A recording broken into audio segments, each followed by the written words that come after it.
নমস্কাৰ প্ৰিয় দৰ্শকসকল, জুন মাহৰ পৰা অক্টোবৰ মাহৰ ভিতৰত বৃহস্পতি গ্ৰহৰ শুভ দৃষ্টি আপোনাৰ ৰাশিৰ কোন কোন স্থানত থাকিব, কোনটো ক্ষেত্ৰত আপোনালোকে বৃহস্পতি গ্ৰহৰ অমৃতময় দৃষ্টিৰ শুভফল লাভ কৰিব আৰু গুৰু সহায় আপোনালোকৰ কেতিয়াৰ পৰা কেতিয়ালৈকে থাকিব, সেই বিষয়ে আজিৰ ভিডিঅ'ত আপোনালোকে জানিব পাৰিব।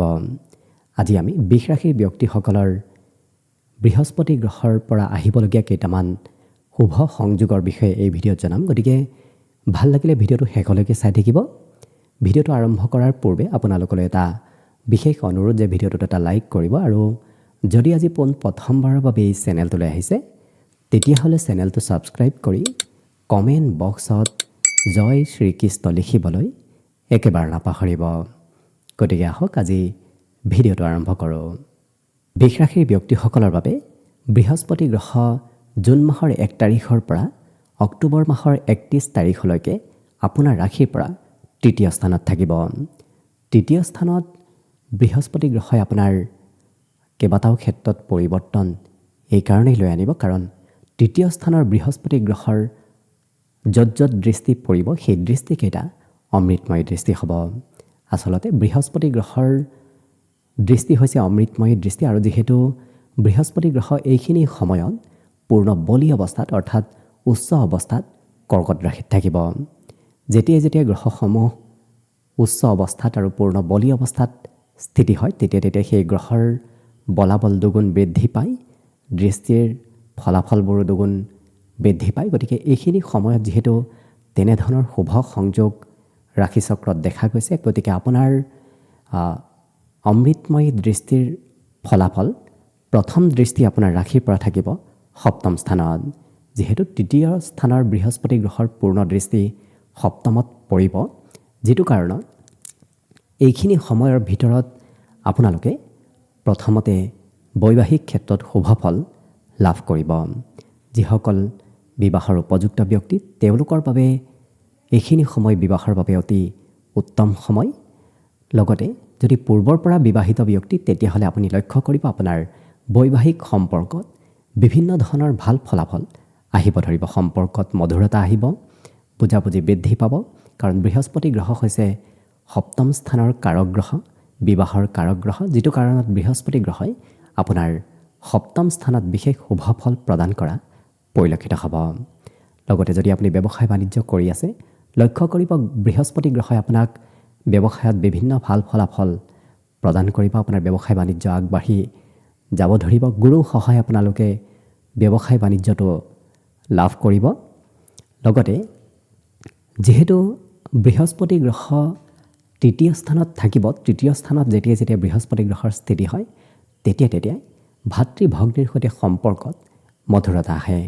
গতিকে প্ৰথম সম্পৰ্ক ভাতৃ ভগ্নীৰ সৈতে আপোনাৰ সুমধুৰ কৰি ৰাখিব, কাৰণ বিগত মাহত ভাতৃ ভগ্নীৰ সৈতে সম্পৰ্ক আপোনাৰ সিমান ভাল নাছিল, কিন্তু জুন মাহৰ পিছৰ সময়খিনিত ভাতৃ ভগ্নীৰ সৈতে পুনৰ সম্পৰ্ক ভাল হ'ব ধৰিব।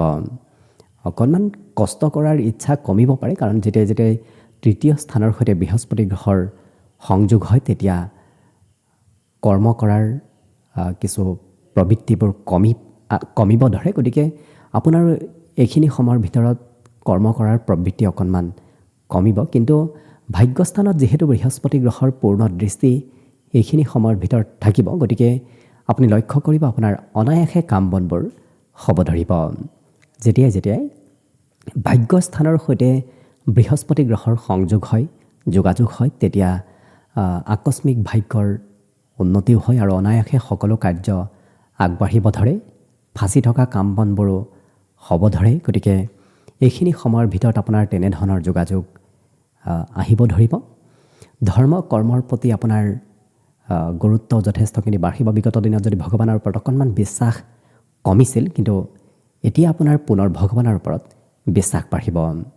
আপুনি লক্ষ্য কৰিব উচ্চ শিক্ষাৰ ক্ষেত্ৰত আপুনি ভাল ফলাফল দেখুৱাব পাৰিব। যদি উচ্চ শিক্ষা ল'ম বুলি ভাবি আছে তেতিয়াহ'লে জুন মাহৰ পিছৰ সময়খিনি আপোনাৰ বাবে খুবেই ভাল সময়।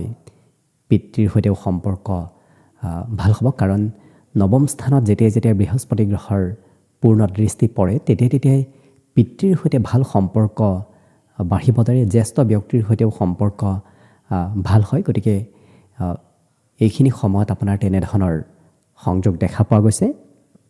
লগতে যিহেতু একাদশ স্থানত বৃহস্পতি গ্ৰহৰ পূৰ্ণ দৃষ্টি থাকিব, গতিকে বৃহস্পতি গ্ৰহৰ অন্য এটা অমৃতময় দৃষ্টি আপোনাৰ উপাৰ্জনৰ স্থানত থাকিব। আপুনি লক্ষ্য কৰিব, আপুনি উপাৰ্জন পাতি বৃদ্ধি কৰিব পাৰিব। জুন মাহৰ পিছত আপোনাৰ হাতত অনায়াসে ধন আগমন হ'ব ধৰিব, কাৰণ বৃহস্পতি গ্ৰহৰ যেতিয়াই একাদশত দৃষ্টি পৰে তেতিয়া হাতলৈ অনায়াসে ধনবোৰ আগমন হ'ব ধৰে। গতিকে আপোনাৰ হাততো আহিব ধৰিব। মনত যদি কিবা আশা আছে, সেই মনৰ আশাবোৰো সোনকালে আপোনাৰ পূৰণ হ'ব, কাৰণ একাদশত বৃহস্পতি গ্ৰহৰ পূৰ্ণ দৃষ্টি থকাৰ বাবে আপুনি লক্ষ্য কৰিব জুনৰ পিছত আপোনাৰ মনৰ আশাবোৰ পূৰ্ণ হ'ব। আত্মীয় কুটুম্ব ব্যক্তিৰ সৈতেও যোগাযোগ ভাল হ'ব। বৃহস্পতি গ্ৰহই একাদশত দৃষ্টি প্ৰদান কৰিলে আচলতে ঘৰৰ পৰিয়ালেই হওক, বিশেষকৈ আত্মীয় কুটুম্বৰ সৈতে বহুদিন যোগাযোগ নথকা ব্যক্তিৰ সৈতেও যোগাযোগ হ'ব ধৰিব।